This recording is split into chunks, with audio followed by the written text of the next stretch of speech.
Greetings, and welcome to my video for the Mel Bay Artist Series. I'm Andrew York, and I'm going to play several of my solo guitar compositions for you. I'll offer some suggestions here and there for the guitarists among you who might be interested in playing some of these pieces, but this video is also for those just interested in hearing some of my music. I like to blend old and new musical styles when I write. I've listened to classical music since I was a boy, and in studying music in college, I became acquainted with the history of Western classical music. So I often use musical forms from the last several hundred years when I write. But I also like modern musical styles very much, like jazz, rock, reggae, and ethnic folk music from around the world. And I really enjoy putting these influences into my music. In the past, I've gigged with rock bands and jazz groups, and these experiences definitely flavor my compositions too. So I hope you enjoy the music. The first piece I'll play for you is one that's based entirely on a popular style. It's called Marley's Ghost, and it's a reggae piece. Reggae is characterized by offbeat chords, and in writing this piece I was trying to keep the offbeat chords going the whole time, even when there was a melody in the bass or above that was happening in a different articulation, and that's the tricky thing in this piece. So here I'll play the first section a little bit, and you can hear the chords going on, and the melody, which is in the bass here, will have a different articulation at times.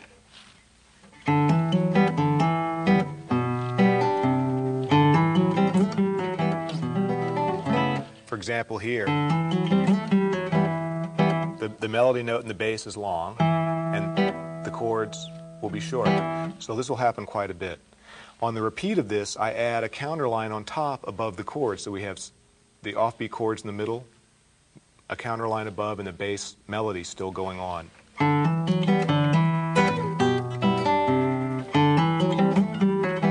And so when we do this right here, with the A finger I'm playing the top counterline, and that note is long. With I and M I'm playing the inner offbeat chords, which are short, so I must immediately damp with I and M. And then, so the articulations are separate. This is subtle, but it really makes the piece work. In the middle section, I like to play the bass line with the thumb flesh rest stroke, and the offbeat chords are now double time above.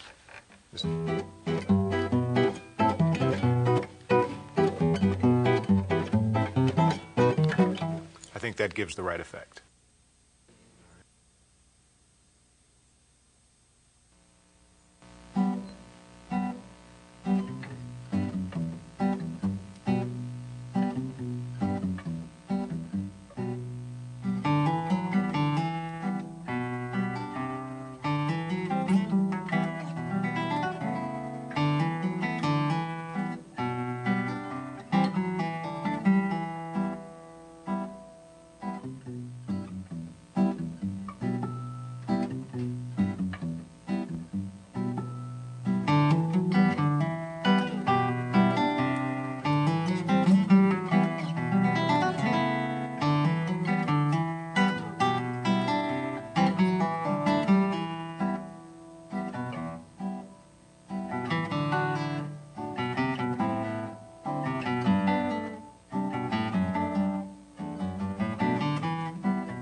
In Sorrow's Wake is a slow and luscious piece, and it emerged fully formed in 2 nights.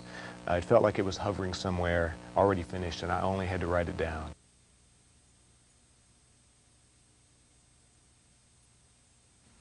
It's important in this piece to bring out the melody over the accompaniment so that the listener can tell which notes are melody. Because sometimes a sequence of notes, some will be melody, some accompaniment, and they must be played at different volumes. For example, this is all melody, then accompaniment, melody, melody, accompaniment, melody, accompaniment. So I like to play them with a little different character so that it's clear that the melody is a thread that continues.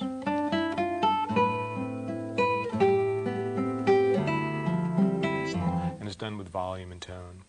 Also, I like to use right-hand harmonics that are part of a line.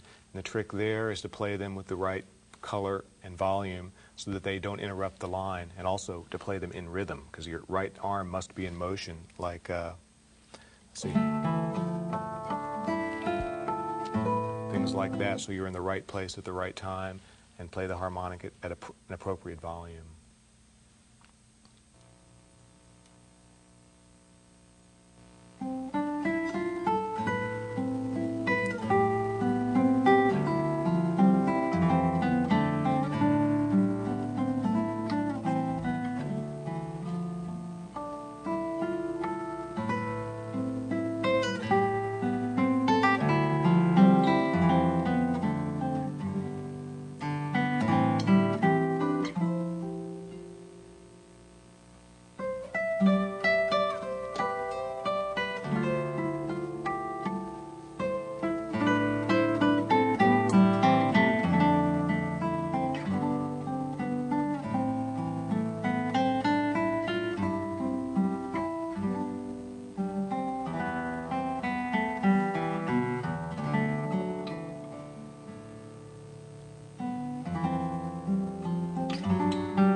Next, I'll play Bagatelle, which is the first movement of a 3-movement dance suite.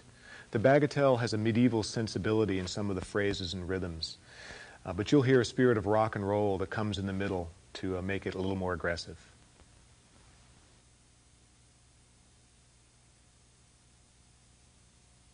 About the rock-influenced aggressive section in Bagatelle, I wouldn't worry too much about buzzing notes. I'm not advocating lack of control or bad technique, but sometimes you really have to possess the instrument and play a part with passion. And I think that section is one where I need to ask the instrument for a little more than it can give to give the right power. I think at times that's appropriate.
Sunday Morning Overcast is one of my favorite pieces. I almost always play it in my solo concerts.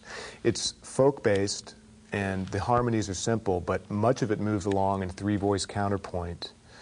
You have to take care to bring out each voice clearly in this piece. You have to have a good sense of the rhythm also, where the implicit downbeats, because it's also very syncopated, and for many beats in a row you might be strictly playing off beats, so you must have a good sense of where the pulse is. Sometimes when I play this, I pretend that there's a percussionist playing with me, and that helps keep me in the rhythmic pocket.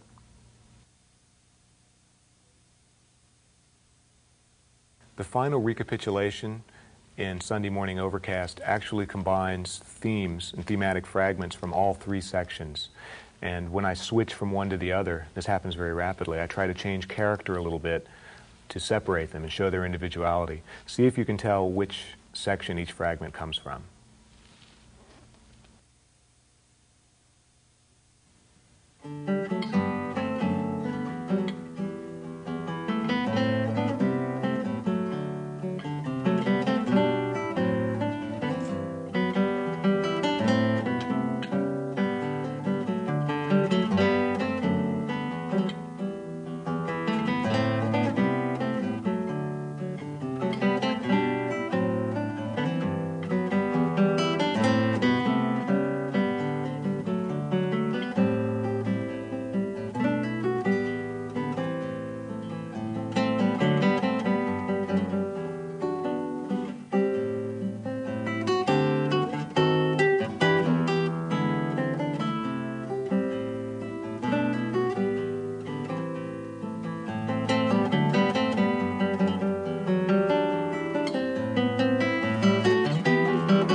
King Lotfin was written in London in 1991, and it's mainly in one or two voice texture and in a 7/8 time. And the 7/8 time is subdivided into two different rhythms, 2+2+3 and also 3+2+2. You'll hear it switch now and then. In the performance, King Lotfin should display some fire and agility and be very rhythmic with the accent strongly played.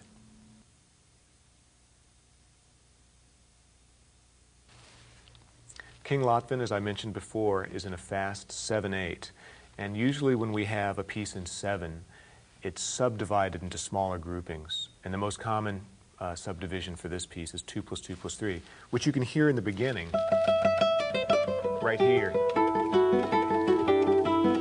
1, 2, da da da, or 1, 2, 1, 2, 1, 2, 3, right? 1, 2, 1, 2, 1, 2, 3. And that happens throughout a lot of the piece. There are sections where it switches to 3+2+2, like see, if I can find one. Like 1, 2, 3, 1, 2. So it goes back and forth, and sometimes just a bar or two will switch 2+2+3, then it'll switch 3+2+2. It's fun to know where those are, because it just changes the inner feel of the beat.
Newman is next. And I've been asked many times if Newman is a real word, and it is. I learned it from reading C.G. Jung, and I won't define it for you. You can look it up if you like. The piece Newman is unusual, and I was trying for a very open and resonant sound, and to try and achieve this, I capo the 3rd fret and tune the 3rd string down to F sharp. This gives a sympathetic harmonic resonance that to me is very harp-like. Newman is in a slow 5/4 time signature, which you wouldn't notice unless you actually counted it. One of the things to remember about this piece is to just let it unfold slowly and give each section its own character and very definite shape. Can't be in a hurry, and a lot of it's very quiet, the guitar ringing. There's a couple tricky bits, some very fast flutters that are actually 7-note groupings, involving a pull-off, some open strings, and it should happen very quickly and kind of light to make the right sound.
Now I'll play the Jig from the Third Cello Suite in C major by J.S. Bach. I do the entire suite at original pitch, and I tune the 6th string down to C and the 5th string down to G. This tuning in fifths helps me phrase more like a cello, I feel, and I don't add any notes, too. I'm very hesitant to add notes to Bach because he was obviously such a masterful writer of counterpoint.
Sunburst is my most visible piece.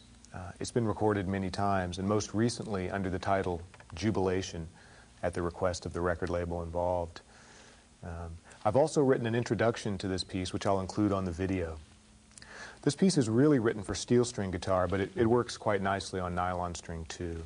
And as for tuning, I tune the 1st string down to D and the 6th string down to D. In the ostinato section in the middle, it's very important to play those very accurately rhythmically. And I recommend playing it slow for a while to really get the right groove and feeling. I notice many people have trouble with extended hammer-ons and pull-offs to play them in perfect rhythm. So make sure you can groove slow before you play it fast. And then it'll work out well. Let's see, what else did I want to tell you about this piece? I know. At the beginning, most of the melody is on the 2nd string, but there's a lot of 1st string drone, and the 1st string is tuned down to D. So be careful about the volume you play the 1st and 2nd string.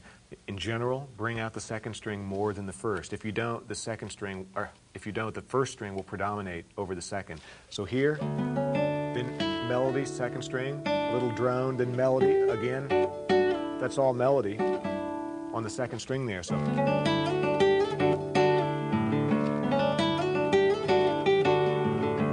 and I play pretty much exclusively in that section the 2nd string with my M finger and the 1st string with my A finger, and I give more weight to the M finger so that the 2nd string comes out more above the drone 1st string.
That's all for this video. I hope you enjoyed the music and thanks for listening.